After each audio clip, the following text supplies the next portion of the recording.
Hey everyone, welcome to week 2 of the course. This week I'll be going over some of the resources that we have in week two's folder, but also your first major assignment, which I'll unlock this week for week 4. So obviously we have a couple of readings. If you click into the actual week 2, we have a reading from They Say, I Say. We have a couple of other links, one of which is sort of the basis for your first assignment. That's the Passing the Crap Test link. And that is basically a guide that eliminates any unreliable sources kind of right out of the gate. So it's an acronym: currency, relevance, authority, accuracy, purpose. And you ask these questions about a source as you're doing research in order to see if it fails to answer those questions correctly or exposes the fact that it might not be the best source. And then if it passes all of those questions, that it might be a reliable source that you can begin taking information from and exploring further. So I have that as the third link. And if you take a look later on, after I go over the source evaluation prompt, the second link is also a website that'll help you find topics if you can't really think of a topic right away that you might want to write about for that first assignment. The fourth link here is a guide from the Naugatuck Valley Library about evaluating websites. They use something similar to the CRAP test and then give you some additional information and videos that'll help you in case you're struggling a little bit with just the CRAP test source there. Of course, we have a discussion board there, discussion board 2. We'll look at an essay in your book called Hidden Intellectualism, a very popular essay about how in school we tend to look at things as either intellectual topics or maybe not intellectual topics. And this author is arguing that we can treat quote unquote not intellectual topics the same way we do history, literature, math, science. So you want to read that essay and then answer the questions in your initial post and then respond to at least 2 of your classmates. I would encourage you to please quote the essay directly in your answer and use some citations. In other words, after your quote, you put the author's last name and page number. Okay? Finally, that brings us to the first major assignment, the source evaluation. If you notice in week 4, I've unlocked the source evaluation prompt, and I will also give a sample source evaluation so that you can see what it looks like completed. The source evaluation asks you to find 3 sources on the same topic, so 3 sources all about a current event or issue of your choice, and you want to put them through the CRAP test, each one of the sources. So for all 3 of those sources, you're going to answer the CRAP test questions. Now, as you'll see in the completed assignment, it'll be in paragraph form. You'll have your whatever source that you used citation in the beginning, and it'll all run together in one document. You want to find at least one reliable source. In other words, you got to find a source that passes the test. That way, you can start taking a look at sources that are reliable, like that one, and some unreliable ones, which I'm sure everybody has encountered, or maybe even seen people share without realizing that it's unreliable.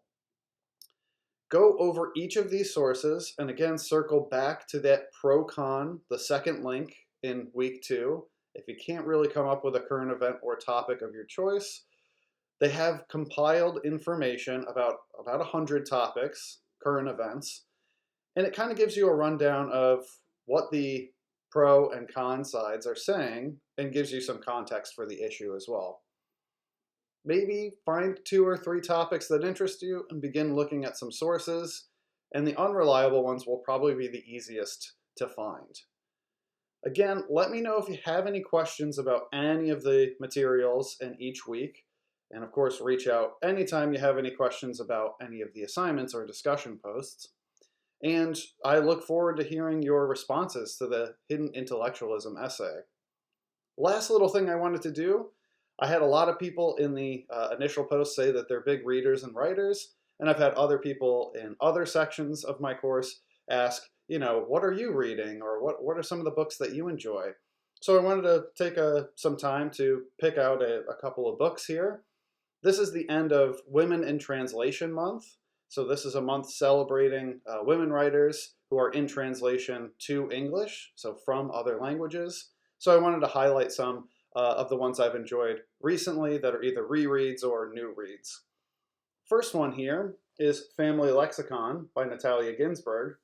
This is a story about a family living in Italy sort of during the rise of fascism and the aftermath of the fascist movement in Italy, and offers some great insight into family dynamics. It's told from the perspective of the daughter, and also kind of relevant towards a lot of the stuff that we're seeing now about building tensions and people being arrested for, maybe being against the government.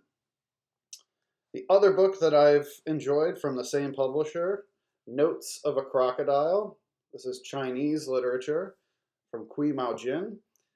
This is a seminal work of Chinese queer literature in the end of the 20th century, and the author gives sort of diary entries and vignettes about her experience going to university, her experience with her sexual identity, and has this conceit about crocodiles that you might need to read to get deeper into.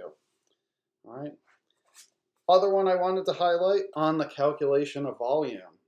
This is a recent translation in an ongoing series, and this is about a woman who is caught in a time loop on the same day of November 18th over and over. The first volume jumps right into her, I believe, 150-something day of being November 18th over and over again, kind of like that movie Groundhog Day or the recent movie Palm Springs. Finally, the book I'm reading right now from an author I enjoy is called Human Acts from Han Kang. Recently won the Nobel Prize for Literature. This book is about a Korean uprising, or the people involved in the Korean uprising in the late 20th century. And again, draw some great parallels to some of the things that we're seeing kind of begin to blossom now. Kind of showing the different perspectives of people's roles during the time, and the characters and how they're affected by all the things and all of the huge shifts in the country during that time. Again, please let me know if you have any questions about any of the materials. If you need to reach out for virtual office hours appointments, please do that as well. Obviously, we can find a time that works for both of our schedules because everybody has a lot going on, even outside of class. But again, I look forward to hearing your responses. I look forward to seeing your sources and issues for the source evaluation. But if you don't have any questions, then I'll see you in week 3 for week 3's video.